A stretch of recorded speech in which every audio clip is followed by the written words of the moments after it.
भदोही लोकसभा में अभी तक ब्राह्मण ही भाजपा पर उपेक्षा करने का आरोप लगा रहे थे, किंतु अब राजपूत भी खुद को उपेक्षित महसूस कर रहे हैं। यह सारी नाराजगी प्रत्याशी चयन को लेकर हो रही है। लोगों का कहना है कि हमें प्रत्याशी की जात से कोई एतराज नहीं है। विपक्षी दल हिंदू समाज को जातियों में बांटने की कोशिश करने का प्रचार करके लोगों को गुमराह करने की कोशिश कर रहा है, किंतु भारतीय जनता पार्टी जिस तरह स्थानीय नेताओं की उपेक्षा कर रही है वह चिंता का विषय है। गत दिनों इसी मामले को लेकर ठाकुर समाज की बैठक भदोही जिले के पुरानी मोड़ बाजार स्थित शिवशंकर सिंह के आवास पर आहूत की गई थी, जिसमें विभिन्न क्षेत्रों के सैकड़ों ठाकुरों ने शामिल होकर अपने विचार व्यक्त किए। लोगों का कहना था कि भारतीय जनता पार्टी अब ठाकुरों की उपेक्षा कर रही है। शिवशंकर सिंह ने बताया कि जिस तरह पूरे प्रदेश में भाजपा द्वारा ठाकुरों की उपेक्षा की गई है वह चिंतनीय है। कहा कि भारतीय जनता पार्टी के उदय काल से लेकर अब तक ठाकुर हमेशा भाजपा के साथ रहे हैं। कैसी भी परिस्थितियां आई, लेकिन ठाकुरों ने कभी भाजपा का साथ नहीं छोड़ा।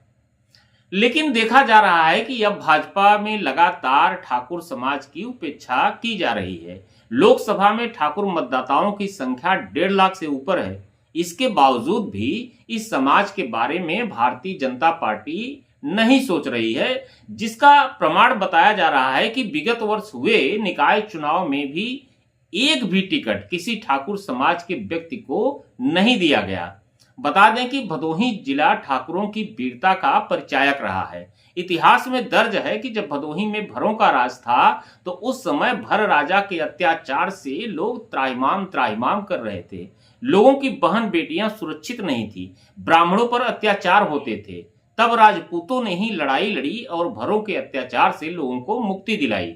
भदोही में आज भी तमाम ऐसे ऐतिहासिक स्थल हैं जो राजपूत राजाओं के नाम से जाने जाते हैं, जो राजपूतों के नाम से आज भी पुकारे जाते हैं। अंग्रेजों से मुक्ति दिलाने के लिए सैकड़ों राजपूतों ने अपनी जान की कुर्बानी कर दी। कहा जाता है कि जिस भदोही की गौरव गाथा राजपूतों के नाम से दर्ज है, उसी भदोही की राजनीति में राजनीतिक दलों द्वारा राजपूतों की उपेक्षा किया जाना गहरी चिंता का विषय है।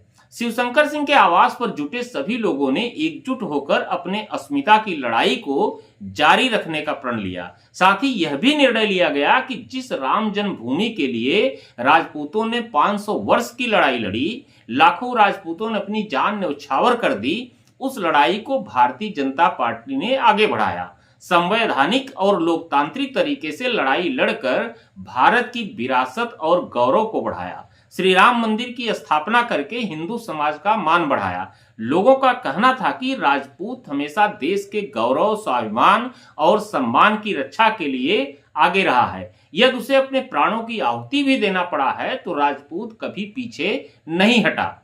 लोगों का कहना था कि राजपूत हमेशा सिर्फ ब्राह्मणों का ही नहीं बल्कि हर जाति धर्म का सम्मान करता रहा है। लोगों के सम्मान की रक्षा के लिए यदि कोई पहली पंक्ति में खड़ा रहता था तो वह राजपूत ही है। लोगों का यह भी कहना था कि भाजपा ने बाहरी प्रत्याशी थोपकर स्थानीय नेताओं की उपेक्षा की है, जिसकी घोर निंदा की जानी चाहिए, किंतु भाजपा ने राम मंदिर बनवाकर देश के गौरव को भी बढ़ाया है। इसलिए ठाकुर समाज के सभी लोग एकजुट होकर भाजपा का ही समर्थन करेंगे और भाजपा प्रत्याशी को जिताने का काम करेंगे।